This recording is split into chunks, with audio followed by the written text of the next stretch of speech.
Hi everyone, welcome to the show. My name is Scott. I am attempting to watch 366. I'm not going to watch 366 movies this year. I'm very bad at time management, apparently.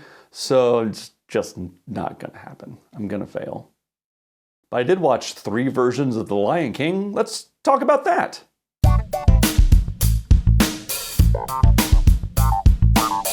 The Lion King is a 1994 animated feature from Walt Disney Pictures. It is perfect. It's a masterpiece. End of review.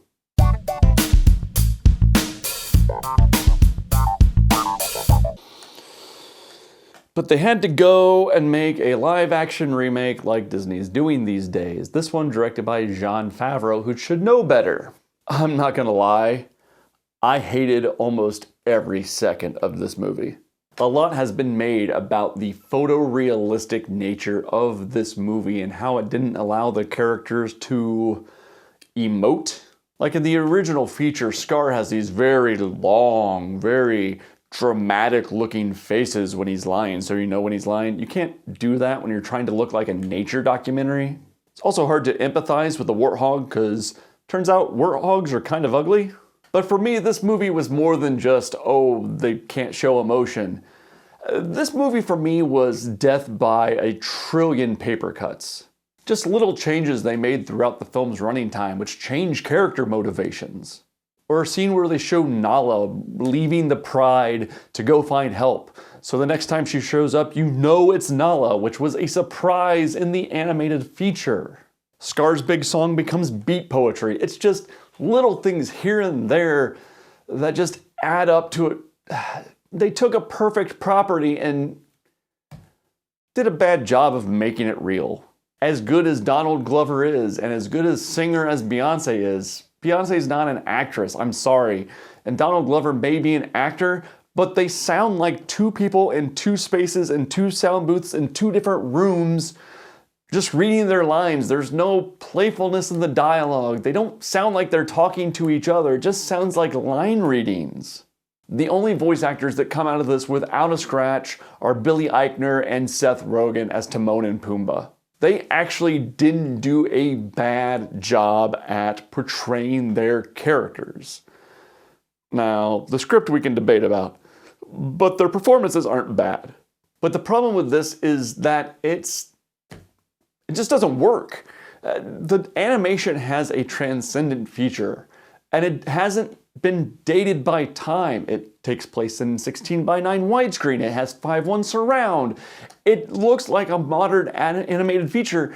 It didn't need to be remade and bastardized in this way. I sent a text to my sister after I got done watching this movie, and I just said, "Why do you exist?" And my sister responded with $5 signs. She's exactly right. They made money on it, so they're gonna keep doing this. Just watch the original. The original's perfect.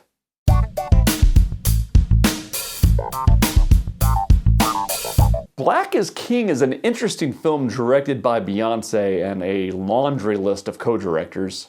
This is Beyonce's little art movie that she got put on Disney+. This is Beyonce telling the Lion King tale in a different way about a boy with humble beginnings rising to a certain fame and then coming back to his family. And to be honest, this movie took me about 50 minutes to get into it. It took me a while to kind of gel with it. It always looks amazing. This movie is incredible to look at. I've been told if you have a 4K HDR television that this is a benchmark movie. And I can tell why that might be the case. It looks astoundingly good. And I enjoyed the music.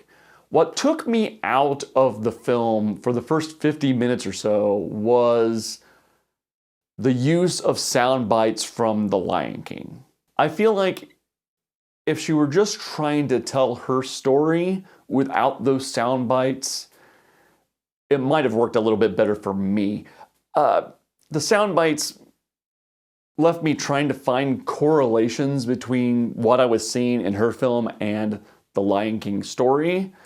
And while there are some, it's not strong enough to really connect. It is strong enough to get her movie put on Disney Plus though.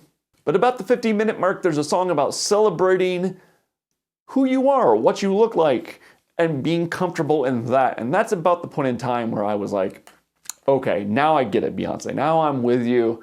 And from there on out, I enjoyed my experience watching this movie. Having said that, I probably need to go back and watch it again just to kind of get the entire experience. But for an little weird art project to be put on Disney Plus like this is an amazing achievement, and it's a beautiful film and an interesting take on a tale that we know so well. Have you seen any of these movies? I will see you in comments, and I will see you next time on 366 2020. Thanks for watching.